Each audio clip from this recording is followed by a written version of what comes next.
I am Joshua K. Sabra, Esquire, and he is Dr. Miles Salisbury. And you are listening to the Miles Ahead podcast, where we share tactics, techniques, and protocol to improve your physical, mental, and spiritual health while you walk the path of the warrior. Stay tuned.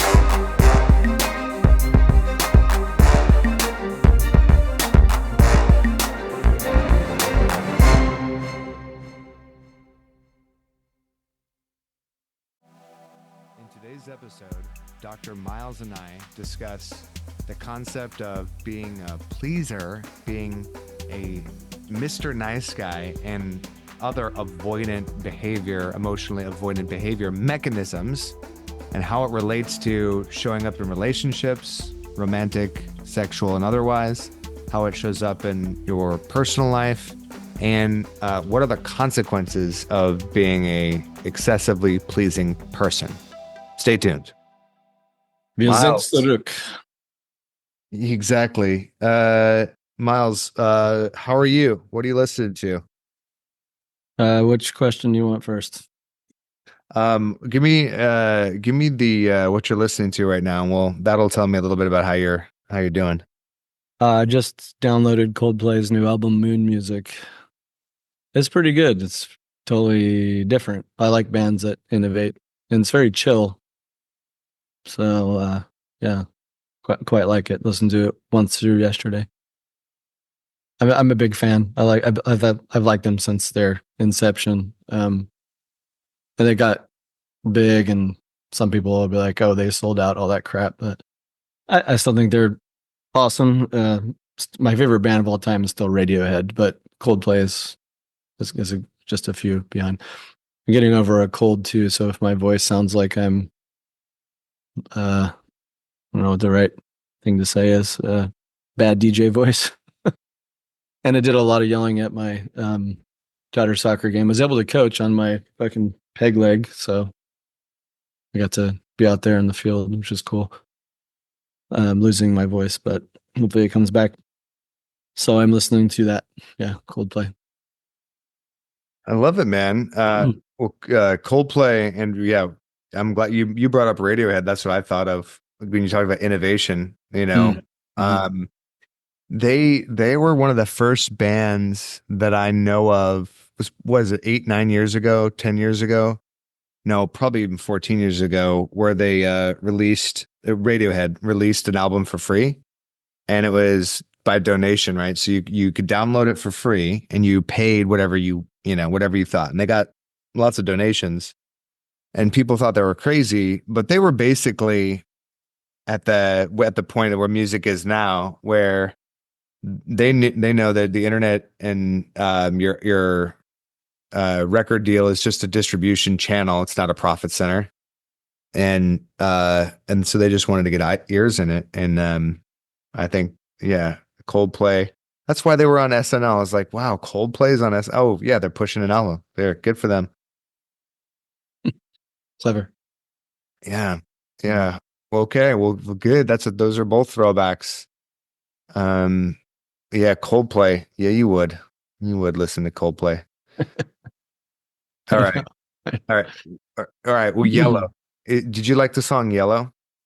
Yeah, that was the one that did it. 2001 or 2000, whenever it came out. And I've just been creating since. Well, you got you come by it honestly. You want to be melancholy, you listen to Coldplay. There you go. Yeah, earlier albums, the poppier ones, they have some upbeat songs since then. So those are my less favorite ones. But there isn't a song I don't like, which is good for favorite bands. Well, okay. I'm gonna go the opposite. I've been listening to Linkin Park. So same era. Nice. Same era. Nice. But Limp Bizkit era. Yeah. Yeah, exactly. I don't know why I liked Linkin Park more than Limp Bizkit. It's arguably it's new metal, and they're probably the same genre. But Yeah, I was definitely a big, angsty teenager Linkin Park fan. Linkin Park, Breaking Benjamins, a lot of a lot of fun, bands from that era. So I've been listening to Linkin Park, going for runs, and it's been hitting the spot. Very good. Um, so yeah, man, you got a surgery tomorrow. You are you ready to go under? I guess so.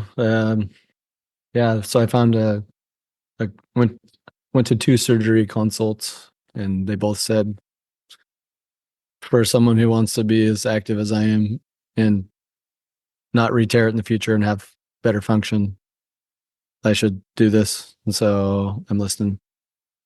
And the only downside is the infection potential, so I just have to be careful with that. But it's gonna hurt for a couple days. It's gonna suck, and then it gets better from there. But speeds up the healing because everything's reattached, which is good. And I'm trying not to go to worst case scenarios in my mind. You know, like that's just a stupid task that you send your brain on. So trying to stay present, trying not to. I feel fear, but I've also done this before with my ACL, so I kind of know what I'm up against as far as like getting knocked out and waking up with weird things coming out your mouth. What am I even saying? And waking up to pain. So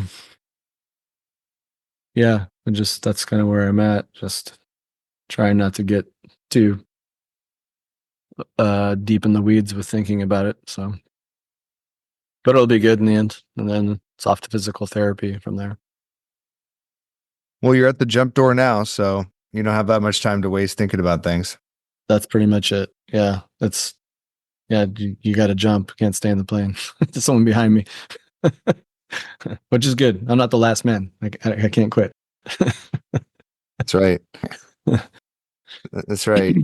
Um, well, today's topic, I'm really excited to get into because um, it's it is a it's an era of reformation when it comes to at least men and doing authenticity, and this concept of the nice guy and a pleasing personality and people pleasing comes up a lot in books and in conversations that I listen to and in conversations that I have with my friends.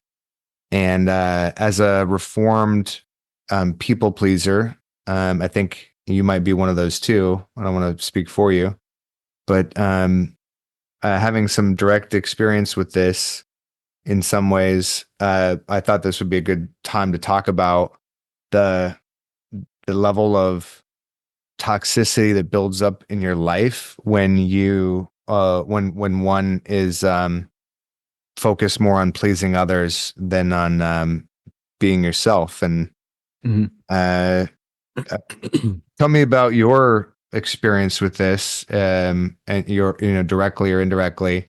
Do you have experience being a people pleaser, or call it conflict avoidant, or among any many other things? But what's your how do you relate to those Mr. Nice Guy topics? Yeah, this archetypal energy has many names. Like there's a Robert Glover's great book, No Mr. Nice Guy, is really good. And then it's the good girl for the feminine for women, uh, aka codependency. It's another way to talk about it. Um, and at the end, we can go into where these come from and what to do about it. But uh, I learned to shut down my own self development, self authenticity development to stay in attachment to my parents when they got divorced. And so my dad was out of the house and my mom was in the house and smothering. And then I had a stepmom, and that was a whole nother thing. But the main point was like, I felt like must have been too much. So I had to sort of turn myself down and walk on eggshells and do whatever I thought would make my dad like me, want me, kind of take cues of what I perceived was the right move. And even with my mom, even though I rebelled, and my stepmom, I think it made it worse because if I disappointed her, she would poison the relationship with my dad. And I didn't want to make him go further away. So that walking on eggshells thing got worse. So you do this weird dance. The order of operations goes wrong, goes haywire. Correct order of operations should be who am I? What do I want? What do I need? And then I'll consider the other person. When you get into this dynamic, it's, oh, I have to worry about them. Well, what do you think I should think? And what do you think I should do?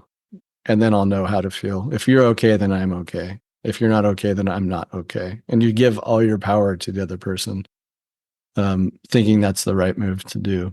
And it can get really over indexed. And there's some crossover with attachment theory. I don't, probably the more anxious type falls into this category, but I think there's plenty of avoidant people that can still be nice guys or good girls. That's a whole nother podcast. So in relationships, what I did was like try to take cues of what the girl wanted. Like, where do you want to go to dinner? What do you want to do? And like try to read the room like I did as a kid, like read her moods and whatever I perceived she needed or wanted. I'll just be that guy, get this sort of chameleon move going on, what you kids have to do to please their parents when they have this dynamic. Obviously it causes a lot of problems. And at some point, at least a healthy woman will be like, I feel like I'm your mom, to take care of you. You don't really have a self. You're kind of leeching off of me. I don't respect you. This is kind of this is gross. I don't like that. So I would, I get ditched quite a bit, which is kick off the whole cascade of, oh, I must suck and not be worthy of love and blah, blah, blah, which kind of goes into the belief and into the wound of this archetype. If you get this happens a lot too, like where you have a borderline person who likes to control people. I always find the nice guy or good girl to manipulate and control.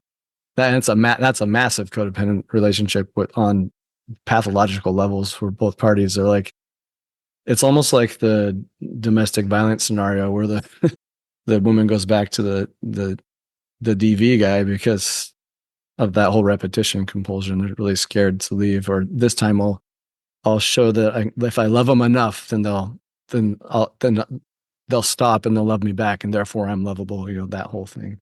There's a lot of soupiness going on here, but the point is you lose yourself. You go from supporter to caretaker. If you're caretaking, you lose yourself and you're lost. Supporting is you're with the other person, but you still have boundaries and a sense of self, and you know what you're about, and you're walking the path together, not on their path. And some nice guys you'll talk to, and you'll talk about their needs, and they'll be like, "Well, I don't have any needs." I'm like, "Wait, what?" No, I don't have any needs. Really? And literally they haven't gone there. So they've only thought, what does my partner need? That's what I need. And they've never thought about what they've needed. So that is kind of a true answer at first, but as you peel back the layers, that you find out what they've missed all along. And it's usually the stuff in childhood that they've missed.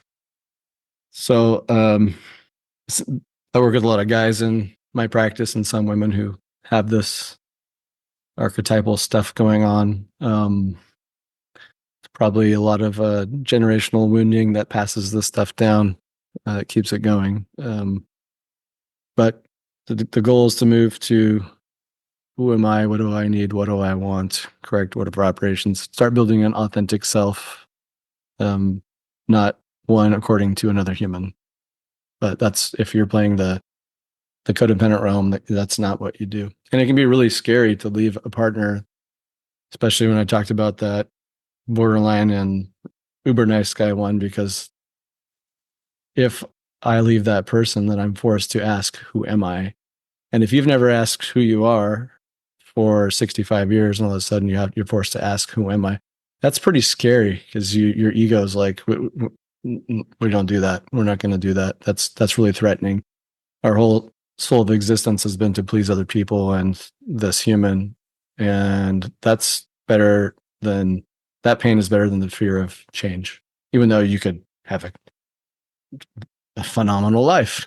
Things can vastly change. I'd rather stay in that hell. It's like the devil, you know. So that can be a bit dicey, but once you get through that, you just feel this rush of energy. I saw this with my dad when he finally divorced my stepmom. He was just free and he started doing things he wanted to do and just felt light and like should have done this a long time ago. And you're like, uh-huh. Yes, you should have. So it's just interesting. It probably showed up slightly different for you, I'd imagine. If that's how it showed up in my relationships until I started doing my own therapy, and then got into attachment wounds and then the disorganized attachment style. This would show up more if I felt like I had less power in the relationship. Then I'd be nice, walk on, give them power, just give to get, covert contracts. You try to give everything so they'll love you. And a lot of guys say that when their significant other leaves them, they're like, "But I gave them everything." It's like, yeah, you did. You gave too much.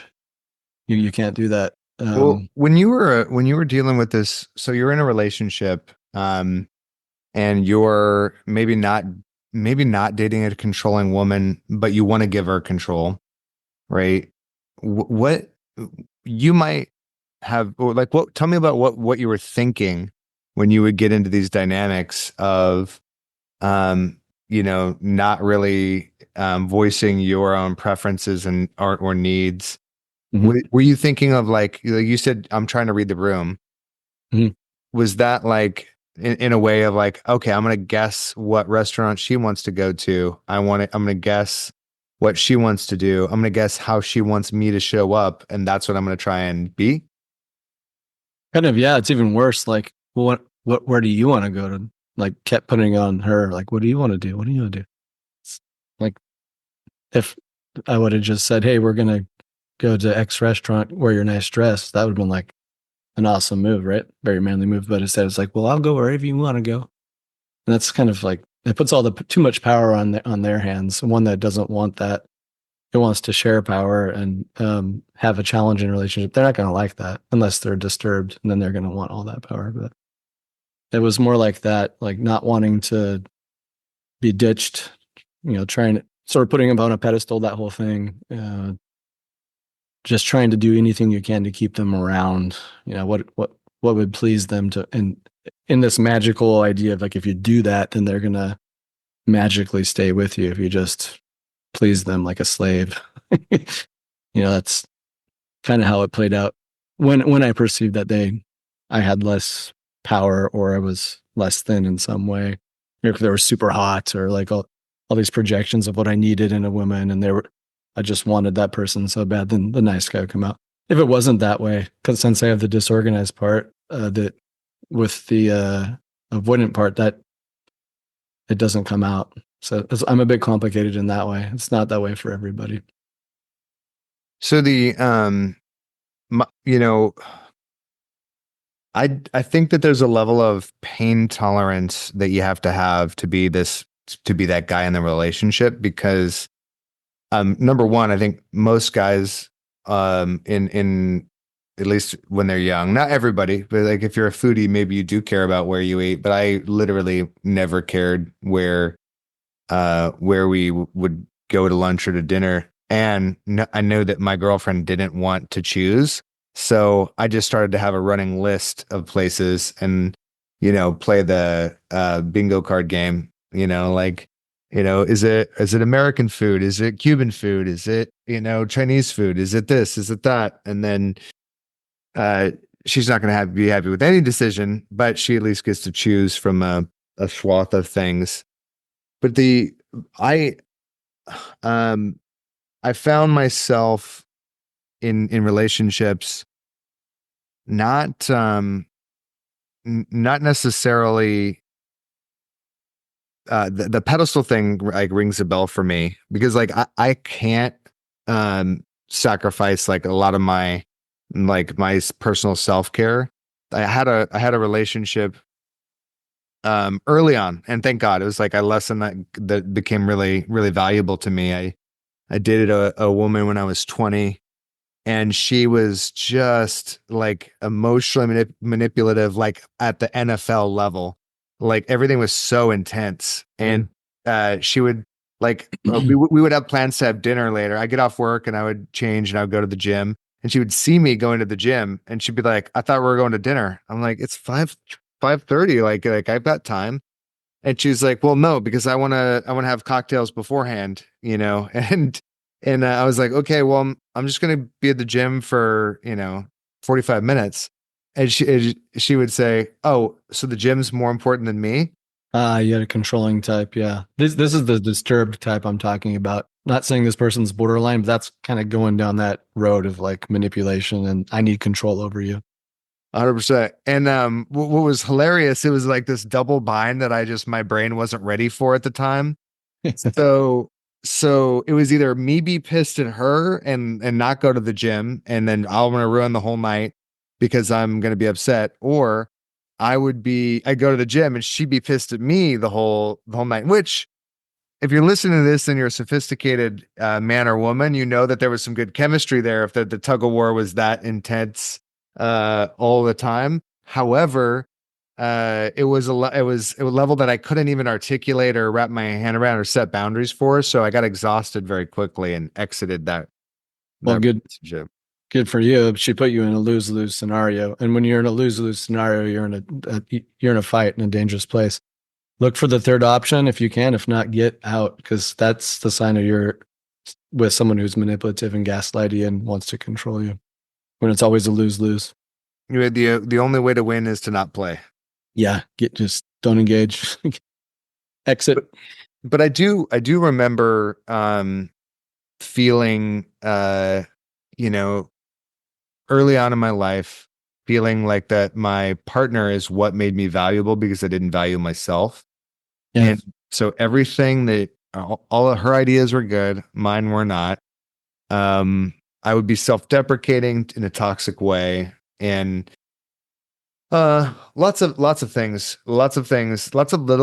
that now I see are red flags. But the point is that either I could make someone else happy in a relationship and I would be unhappy, or I would be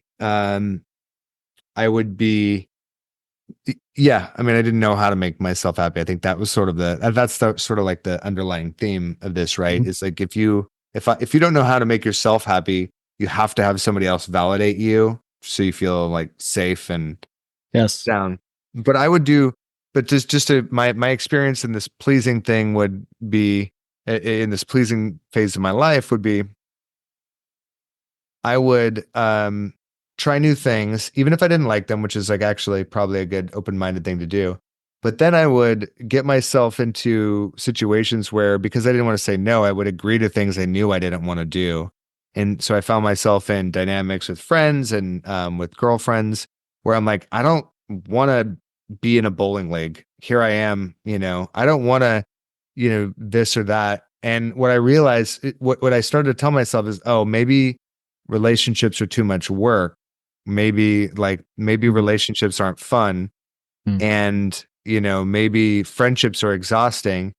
And it was the way that I was showing up, I was making it really hard for myself to enjoy Mhm. any of those things. Yeah. You're giving all your power away like that just so that person doesn't get mad at you or leave you or to keep the peace or to avoid conflict. Yeah, avoid conflict. So I'm gonna put yourself back into that scenario where you're trying to please the person you're dating.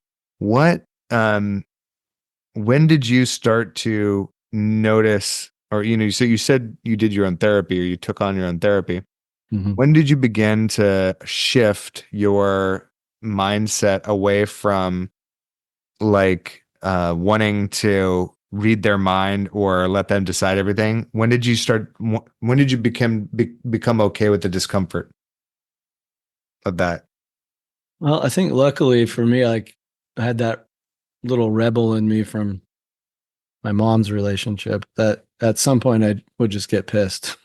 and not deal with it. You know, if somebody started manipulating like that, that fuck that. You know, that's when I would be like, I am getting out of here.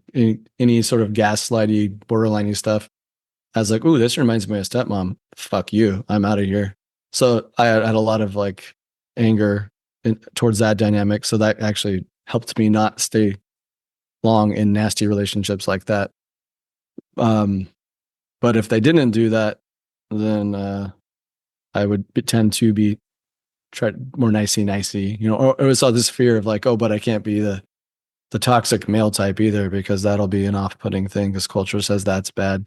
So you're kind of like, well, what is being a man anyways? And I was kind of drifting around trying to figure that out too. Didn't was not really initiated into that whole manhood process. And a lot of guys that aren't end up being nice guys because of this reason. Uh, so just pain also. You know, at some point I would just get ditched or ghosted because that girl, woman wouldn't want to be around. No healthy woman wants to be around a nice guy. It's completely unattractive. Like they feel like you're their mom or like do you have any thoughts of your own or like where's your backbone or what you don't feel like a man, you feel like a boy and this is not attractive. And so that's I think that's what would happen. But doing therapy and working through some of that and realizing what I'm doing. You know, when you do therapy, you're also like developing yourself and like asking you for the first time, who are you? What do you need? What do you want? And you start developing an authentic self, an authentic ego, so to speak. Of course, in the end, you want to transcend your ego, but you got to have a healthy ego in the first place to transcend, and that was part of it because I didn't have a healthy sense of self or ego. And so if you do that, then you kind of feel more comfortable in your own skin, and it doesn't occur to you to try to get your needs met insatiably from some other party. You're doing it to yourself. If you don't have that, you wake up every day needing someone else to validate you, tell you you're good enough, that you're a good boy, that we're safe, everything's safe. And your cup fills up for the day and you're like, cool, we're good. And then you wake up and the next morning, cup's empty. Oh, I got to go back out and get that person to tell me I'm good enough. Oh boy, that's wrong order of operations and insatiable. It's like chasing the dragon like an addict. So you got to give that to you. And that's more attractive to anybody anyways. So that's the work in therapy. And you start doing that and you stop doing this nice guy stuff as much. Even if you are still in a relationship, that shifts. Or when you go into the next relationship, you learn to stop doing that. And there's a whole coaching piece around how to do that as well. But that was sort of my journey in a nutshell. Okay, let's talk about sex because All right. I'm really curious about the nice guy thing. I one of the things that came up frequently when I was in my 20s, and I feel like in men's groups and men culture, it's like the blind leading the blind all the time. Like you have people who don't know what they're talking about, talking more to other people who don't know what they're talking about. And one of the conversations that I heard often was um, that sex is bad, and that wanting sex is bad, and that the and this is sometimes it's said directly. So I think with my friend group, I heard it said directly, like you can't ask for sex, you can't need sex, you can't like sex is something that is shameful and it's bad for men to want, and it is something that is taboo to want from women that you're not married to. This was the vibe. And then sometimes people would say that out loud, but there was a sense of people would avoidant men would friend zone themselves, right? And they would Yeah. have these relationships with Yeah. women Yeah. where they thought it was bad to talk or be forward Yep. about romantic intention. Yep. And Classic nice guy move, friend zone yourself. Yep. right. And then these same guys would have all these unfulfilling, painful, toxic relationships with women and blame them. Yep. So Because then you'd have to look at yourself. yeah, Another totally. classic nice guy move. Well, so then for me, the transition, and this is completely random how I was in this situation in my 20s. I was a economics major and a women's studies minor. Um, You and were? yeah, I was a women's studies minor because I was dating a powerful woman, and she was like, "Hey, So you you're made it really." your minor. That's how much you wanted to understand this woman. Wow. Yeah, well, and she said, she's like, the way you communicate about the human experience is powerful when you use the word I, but you can't talk about what I'm going through because you have no idea. And like I want you to understand what women are going through. She didn't even say that. She's like, she didn't even tell me to do anything. She Mhm. said, just take one class, take one women's studies class so you understand like what we're talking about sometimes. And it changed my life. Aaron St. John, shout out. You're one of my heroes. We dated for a hot minute back in the day, and she was is well read, is very very is an advocate for kids and does all kinds of good work. But I took one class, and it was a complete game changer in my life because what I heard women talking about what it was like to be a woman, what the experience on the other side of this dating coin was, and it was the first time I was exposed to sex positive community where women are like, they don't want to have, frail, fraught conversations around sex. They talk about it openly, and now they have caller daddy, so that you can just get it straight from the horse's mouth. But it was a complete eye opener for me, and it also gave me a seam, gave me a permission to change tack Mhm. and show up a little bit more authentically, for better or for worse, ladies. But that it basically it undemonized, it ended the demonization of masculinity and sex for me Yeah. on the woman's end, and that made me feel a lot more safe, right, to show Hmm. up. That's great. Yeah. A lot of nice guys are terrified to approach women, one, to be rejected, but they don't want to come off as that toxic guy. And they think anytime you approach a woman, you're being toxic, which is asinine. No, it's okay to approach someone and talk to them. You just don't want to be a douche, of course. And it's just, it's been over indexed out. Like you got the douchey guy and the overly sensitive nice guy. We got to bring them back to the center again. If you want a girlfriend or a boyfriend, you're probably gonna have to talk to them. So, and nice guys will just wait for some woman to finally choose them. They'll just put themselves out there and they'll beg for the scraps and be like, "Well, this one girl finally came up and talked to me. And cool, I found somebody."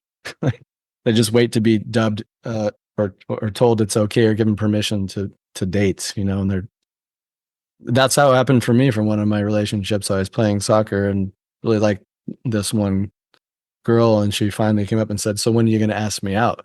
And I was like, "Oh, cool, I have permission," and I asked her out. And that ended up being one of the worst breakups I ever had. A powerful relationship, one of the worst breakups I ever had. So that's another issue. So you have to develop a sense of self to have some self confidence in order to go screw it up and try to just talk to people. You don't have to be a pickup artist or a douche. You don't want to do that anyways. We just go talk to people and have normal conversations. And go talk to the checkout man or woman at Safeway or whatever, Vaughn's. Like, just practice approaching people and just being normal. And then it'll be easy. If you have a normal conversation, it might lead to something. And yeah, you can have a little fun seduction in there and see where it goes. But the nice guys know zero about seduction and good girls. It's all got to be forced outcomes and clean and certainty and whatever, because there's so much fear around it. So that's the work. How to do that and not do that. Vons, well, I know you've spent too much time not in Oregon because we don't have Vons out here. It's the same thing as Safeway. Yeah, I spent a lot of time in California for my PhDs. Yeah. But yeah, it puts so much pressure to that point you're making about, when somebody, if you never talk to anybody and you're, the person at the bookstore comes over and says hi, there's so much pressure because you don't have any reps, and because you have a sample size of one per year or whatever that you are talking to, there's a lot of weight on every interaction. And if you, like you said, become the mayor of your life and you just, be on a first name basis with everybody in your community, people, you get to know people, and just by building rapport, that's a skill. Like Yep. you're getting the skill of entering other people's lives in an innocuous and safe way. Mhm. And you want to talk about seductive, make a woman feel safe. Yes, you have to. The women will not open emotionally and physically to you if they don't feel safe. Trevor Bum said something in one of his books, That Man Uncivilized. And he said, uh, men are afraid women are going to make fun of them, and women are afraid of that men are going to kill them. Like evolutionarily, there's some truth to that. And like, yeah, if you don't feel safe emotionally, that they're not going to go there. And I think there's some sort of lack of trust and not feeling safe with nice guys because it's like if you don't know who you are and you can't identify what's going on inside of you, I don't trust that. That seems unstable, you know. And so I'm out unless you're a disturbed human and you want to control somebody, then that's the perfect guy for you, but or a girl. Yeah, the trust is huge, safety is huge. If they don't feel good about the relationship, they're not opening intimately, emotionally or physically to you.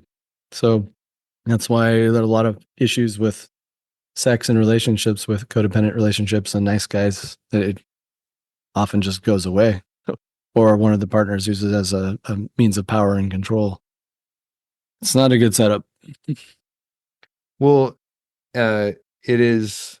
It isn't.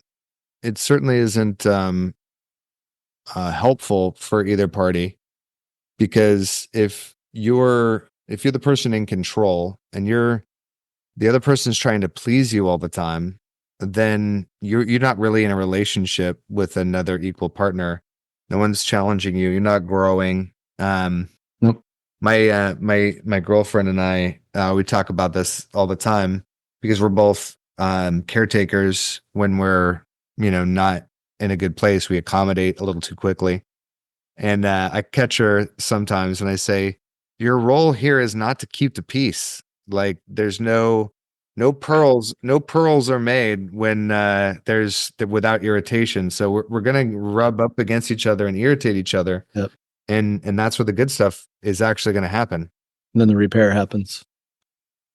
So the pain of so we're gonna go through some of the pain points of it being when you sacrifice connection for authenticity, or authenticity for connection rather, Attachment. Yeah.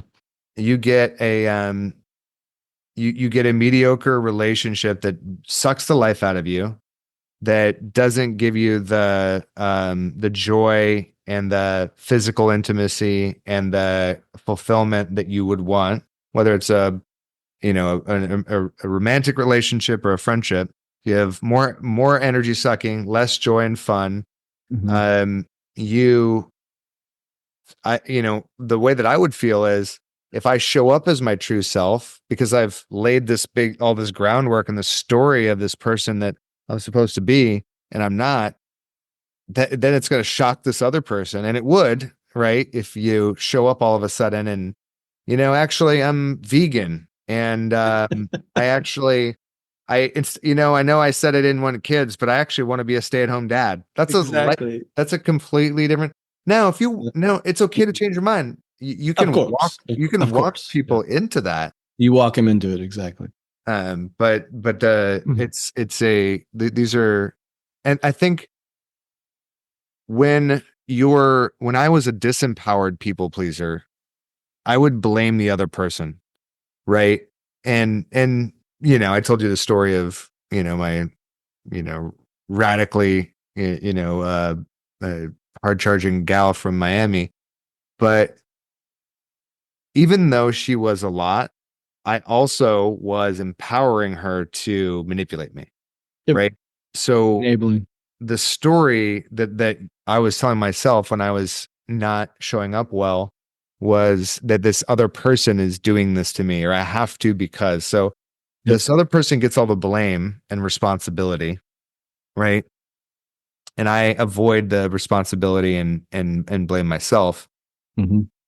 And so resentment builds up, even if Yes. there's not direct abuse going on. But if you're in that sort of a dynamic, there's going to be a lot of hurt feelings. I had a lot of hurt feelings and You just swallow them. unrequited love. Yeah, I didn't even know how to articulate Mm. feelings. And we don't want conflict. A lot of nice guys growing up saw their parents have conflict and thought that means people leave and their hurt feelings and weird shit happens. And they never saw them repair and that it was okay to have conflict, or they actually never did repair, which is even more traumatic.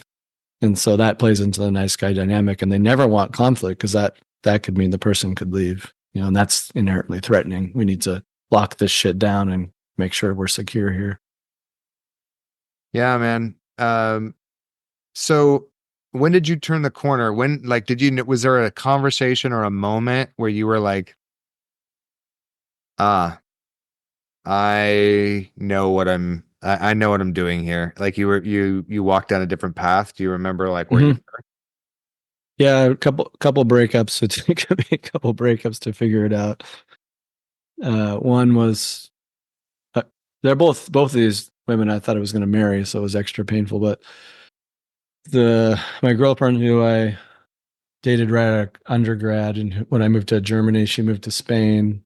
We'd saw each other once every other month. Every other month, we go to each other's countries, which was totally badass.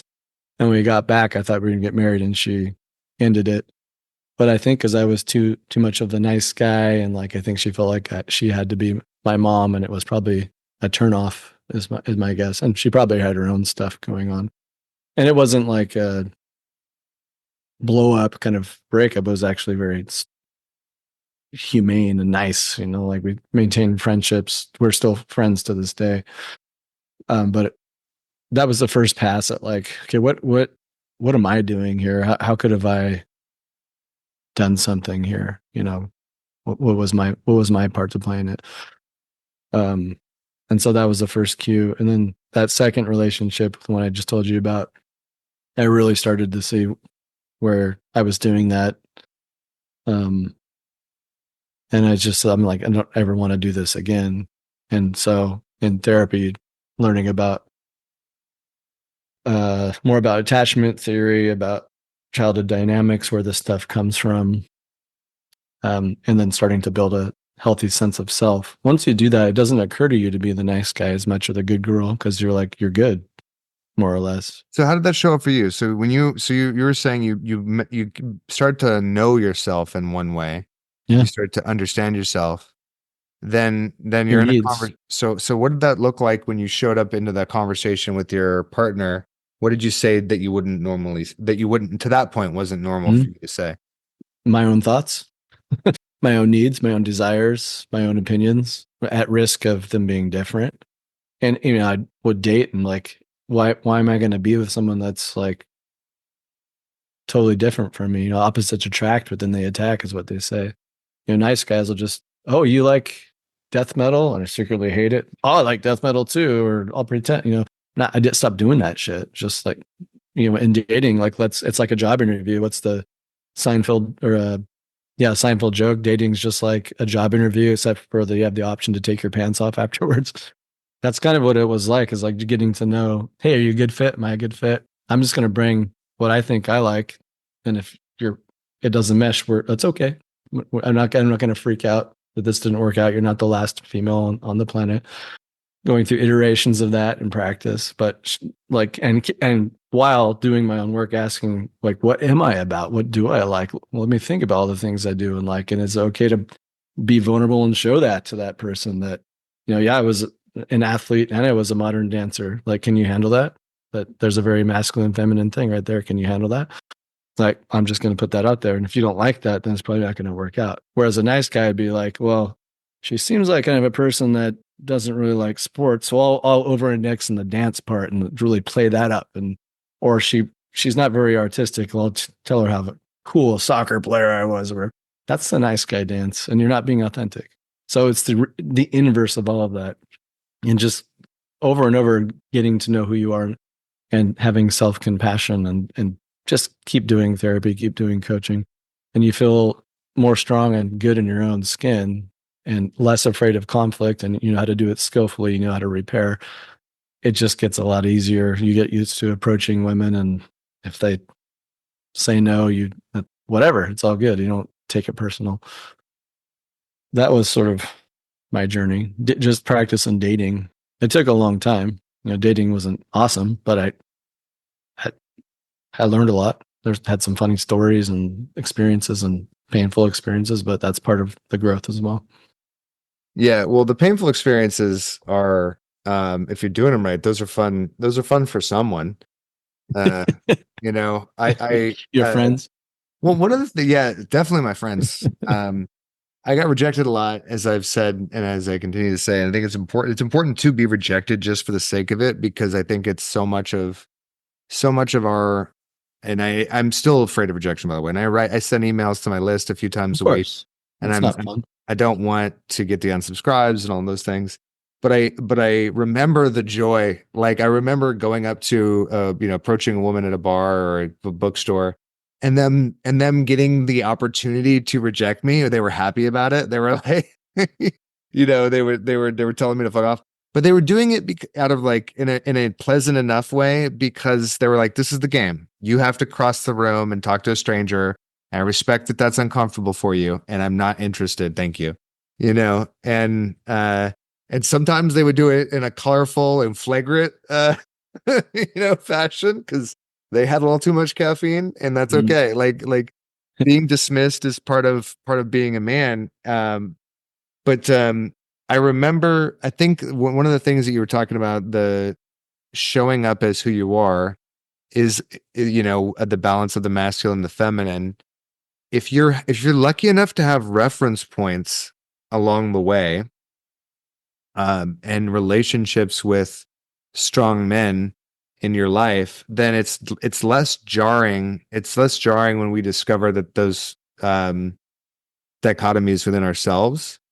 I remember the first time, because I'm from a small town, and didn't have a lot of male role models. And there was this guy in my unit who was just came. He came from a special forces unit, so he was well respected and super humble. And we were driving somewhere, and he had a Mariah Carey album in his car, and it actually had all of, like, she had like the collection. And I was like, Brian, that's a lot of Mariah Carey for a 25-year-old dude. And he just is like, yeah, I really like anything with that anything sung over a piano really hits me. That's it right there, man. Plus he's spec ops and not to prove shit. So that's why he's spec ops, probably. and Yeah. and it was just like it's like unassailable. There's no, and he even noticed I was like uncomfortable, and he was like, "Oh, does that bother you, Josh?" He made you uncomfortable. Yeah, that's it. If Yeah. you own it and be like, yeah, I like whatever. I like Justin Bieber. What and you don't care, yeah, you be uncomfortable. Yeah, the adjustments of perception that I was having to make in my own mind about Yep. that Yep. That's was, the move. but and this is the takeaway, and then this is why we do the podcast. Because by doing that, and not being defensive or even strange about it, he expanded the conversation on what it is to be a man, and Yes. in a way that was natural and easy and safe. And now I was like, okay, real men can listen to Mariah Carey, and Proved. that's it.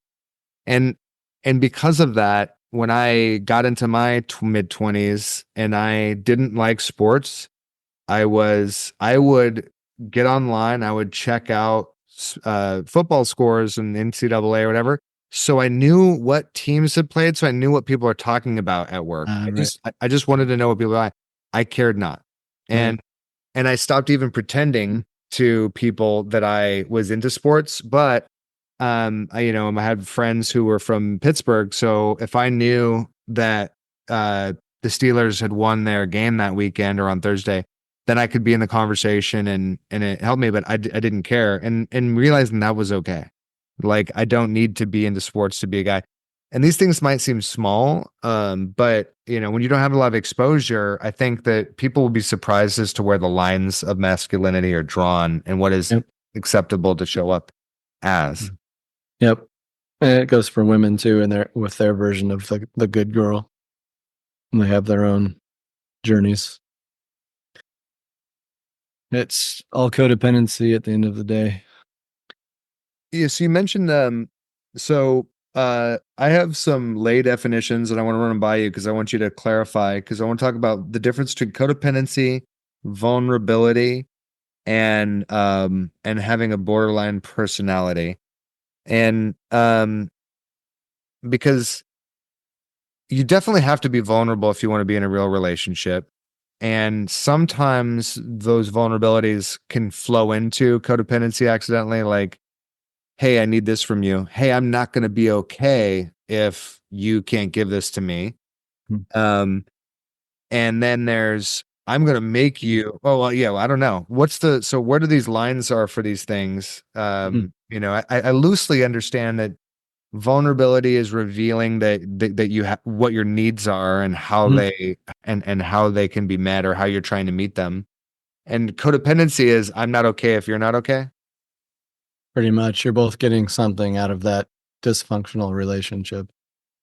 And vulnerability, and a lot of times, nice guys will or good girls will overshare, lack of boundaries. Again, with these this dynamic, there's a boundary. Probably don't know what boundaries are. We let people use us as doormats or whatever. There's a lot of oversharing. So it doesn't mean just go be naked and vulnerable. I think a lot of guys struggle with that word vulnerable because it means like we're open to being manipulated and naked in the middle of a field while a war party's going to attack us. There's something in our evolution. I like the word openness because then you could decide who's coming in and out, and that's it. Like with vulnerability, people have to earn that right according to you. Do you get to know that much of me, or do you get to know a little bit of me? There's like that circle of trust thing, and you have to learn what that is for you. And openness is kind of the same thing. You could sort of have like instead of a wall, you've got a castle with windows and a drawbridge, and I can let people in, or I can close it off, or I can say hi from the window.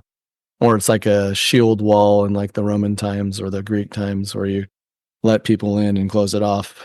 You still have a protective part, but you're not trying to just be the protective part 100% of the time because then you're self-imposed prison, and that's not a good move either. But people got to Semi-permeable membrane. pretty much, yeah, exactly. With wisdom too, not just willy-nilly. It's like, I trust this person. You're in my inner world now. I trust you to come in and see my real vulnerabilities after I was open and let you in because I feel safe. You're not going to come in there and kick me in the nuts. You're like, I don't need to wear the jock strap, or it's all good. With that person over there, I'm definitely wearing the jock strap. Whatever. With nice guys, it's like I just go around naked with everybody, and just here I am, and do whatever you want with me, like a puppeteer kind of a thing, a marionette. That's not what we're trying to do. So that vulnerability plays in that way. And codependency is like you both have some sort of dysfunctional thing with each other. So like back to the example with the person with the borderline personality disorder has a need to control a lot of outcomes with the other person, the fear of abandonment. So they'll cancel out all the other relationships in their partner. You can't see that person. Here's some weird reason why. And if you push back, I'll emotionally terrorize you by whatever means, gaslighting, icing you out, blah, blah, blah. And the nice guy is like, well, I don't want to be alone and I need someone in my life. I don't want to hurt their feelings because if I hurt their feelings, then I'm a bad boy. There's a whole like shame component to nice guyism and good girlism. There's I have to be dubbed that I'm a good person by your validation. And so they get into this weird ass relationship with someone with a personality disorder, and like they kind of will lose their sense of self because people with personality disorders are really good at gaslighting, and you start to believe, am I the crazy one in this relationship? They'll say something that's kind of true and blow it out of proportion. And if you have no sense of self, you're going to really believe it right away because you really don't know who you are. Like, I guess that must be me. Right. So they're really susceptible and very flammable to the gaslighting thing. So that's kind of a version of codependency. And getting to your borderline personality disorder question, that's only a topic to personality disorders that comes from immense trauma from childhood and attachment wounds gone wild, basically. Yeah. The thing I think about with people who are in um uh codependent relationships and toxic relationships of all kinds.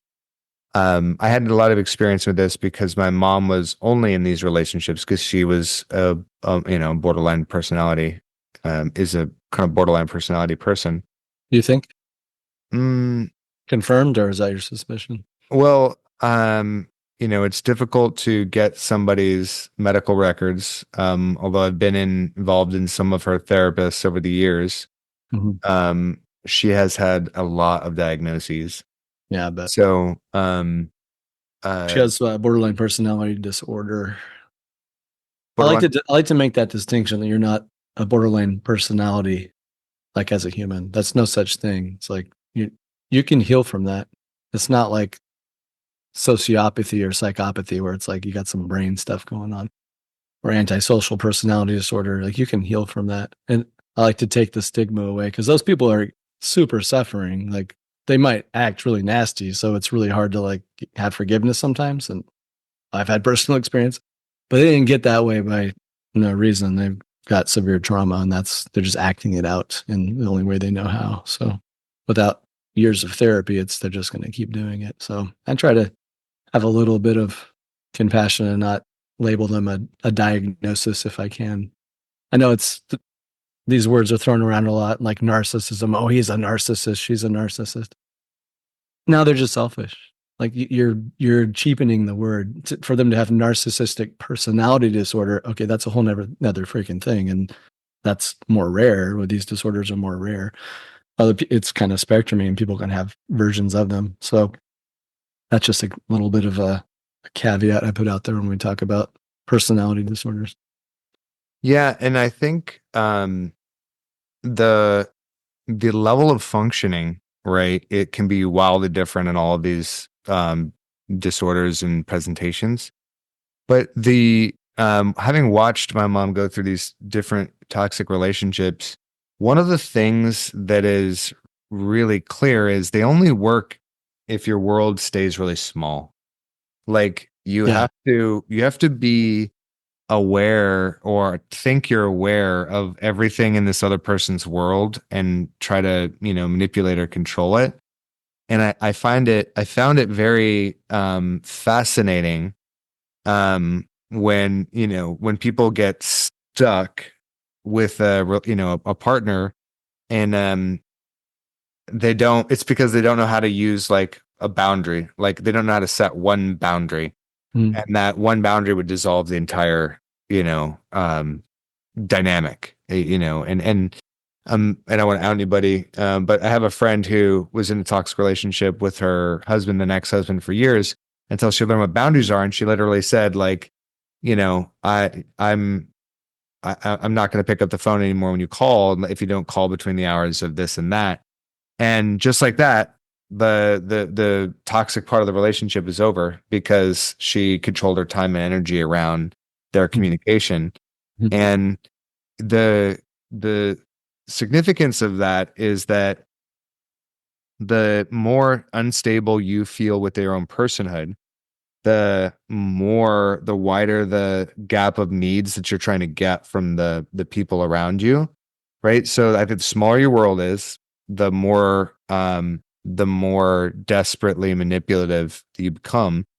And I really appreciate you talking about the differences between all these things because someone who's selfish is if they're fragile, right? And they want to control the conversation, they can't handle feedback, and they're selfish because they have to get these needs met from you or from their environment, right?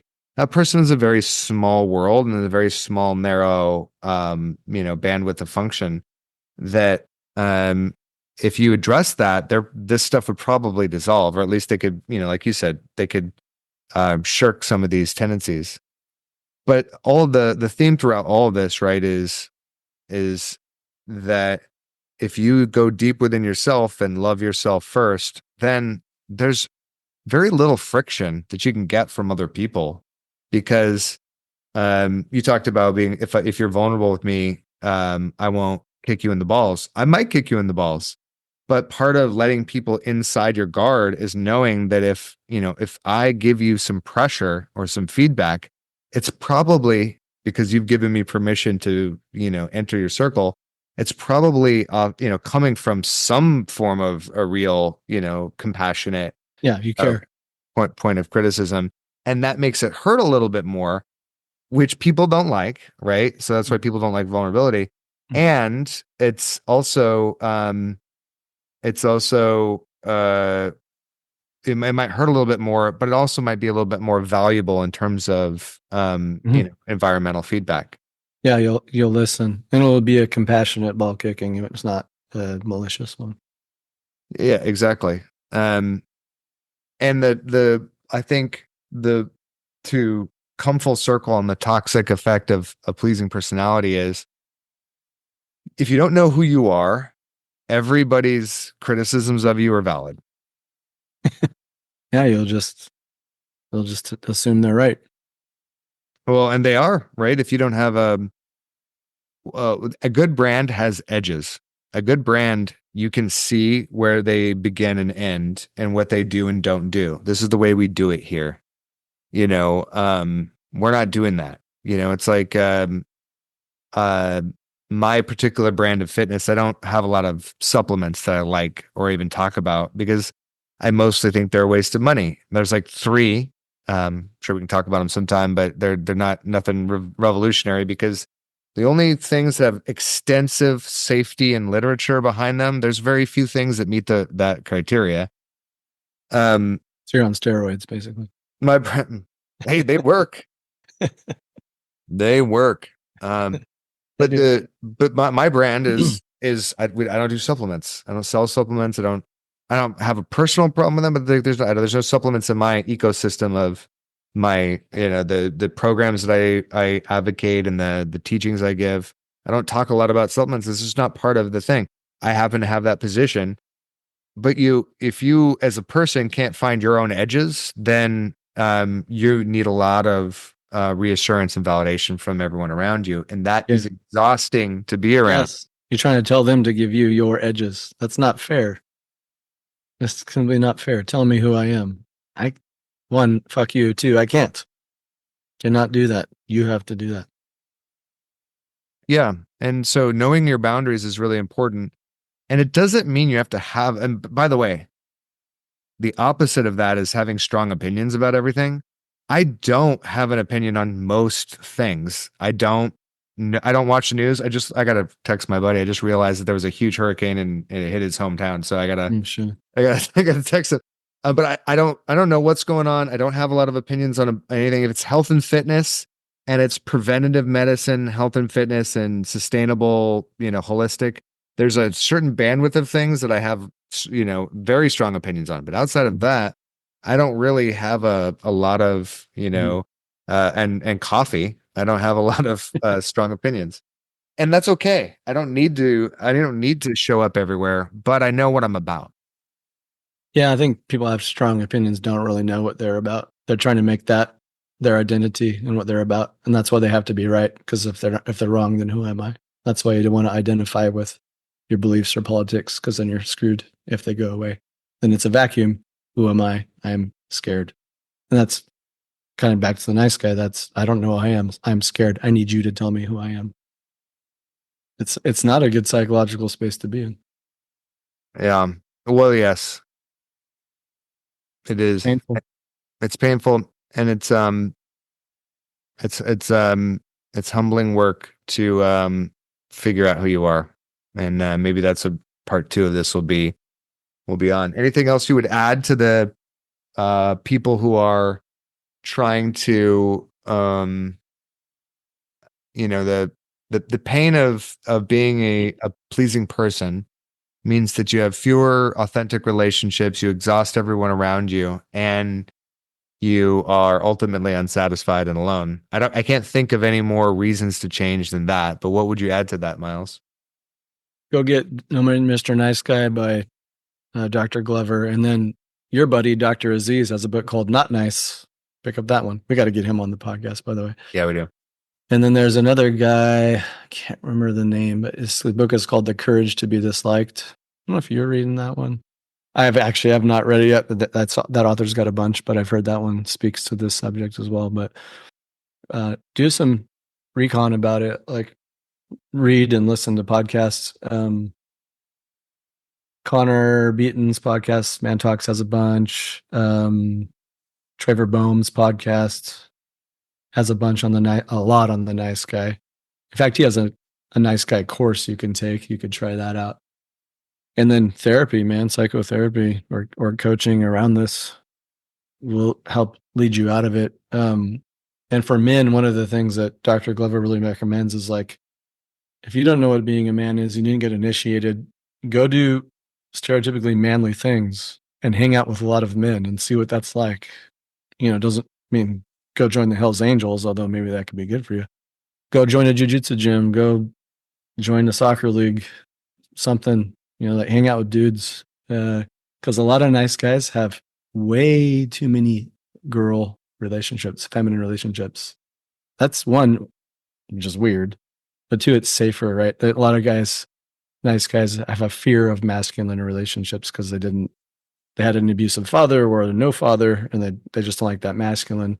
And so they find themselves in this weird feminine relationship realm, and it gets to be too much. And it's fine to have a feminine relationship, but when that's all you got, it's kind of off. It's out of balance. It's like, and same with the good girls. Like they'll be like, "Oh, I hate girls. They're catty. I can never be around them," and they have a lot of dude relationships. And there's some good things about that, but like, what about? Are you crushing your femininity to avoid that? Or same with men. Are you crushing your masculinity to avoid it? Like that's problematic. We don't want to do that. It's self-aggressive. You're hurting yourself. Like go be go have both sides. Go have an experience of your masculine and feminine for wholeness. As Jung would say, we're seeking wholeness here. So that's one of his tips, and I think that's a really good one. Join a men's group, join a women's group, whatever it is. And I think women can have, stereotypically speaking, relationships with guys better than guys can have relationships with women. Because I think a lot of guys in the back of their mind are like, could we have sex? A nice guy might not ask it. They might be thinking it like, and that the reverse is probably not happening for the women. They're probably like, oh, this guy's really nice. So I think that there's something, there's a layer there. And each nice guy will have to ask himself that question. What are we doing here? Is there a secondary gain you're hoping to maybe have happen? Are you thinking about that, or are you trying to use that female friendship as a form of validation to tell you you're a good man, a good boy, that you're in the eyes of the feminine, you're not a shameable human, a shameable man. So definitely ask these questions. But yeah, if you feel like you're under indexed in the masculine realm, go do male oriented things, whatever that seems to you, what calls to you. And you can ease in low hanging fruit. You can microdose it. You don't have to go hunting right away or whatever the stereotypical thing is and get a motorcycle. But if it calls to you, by all means, go for it. Yeah. Yeah. Okay. Well, we'll end on that. I think that's good advice from the doc. We'll post those books in the show notes, and maybe we'll do a part 2 with some additional next steps and lessons learned. Yeah, and I hope to have Dr. Glover on the podcast sometime soon too, because he's the man when it comes to this. It's really, really great. Awesome. All right. So when I see you all next, I'll be hobbled even more. Hobbled and on drugs, so maybe you'll have some more exciting things to say. Oh yeah, I'm trying to be too high for the next podcast or wincing in pain. We'll see. Supposed to travel to Colorado to do one of Trevor Boehm's programs. We'll see if that happens next week. So lots of fun, lots of uncertainty in my life, but I'm learning to be comfortable being uncertain, which is hard as fuck. Hey, man. Well, it sounds like you're learning to live. Appreciate you, Mile. Yeah, likewise. All right. See y'all next time. Share this with anybody if you think it was helpful, and we'll see you next week.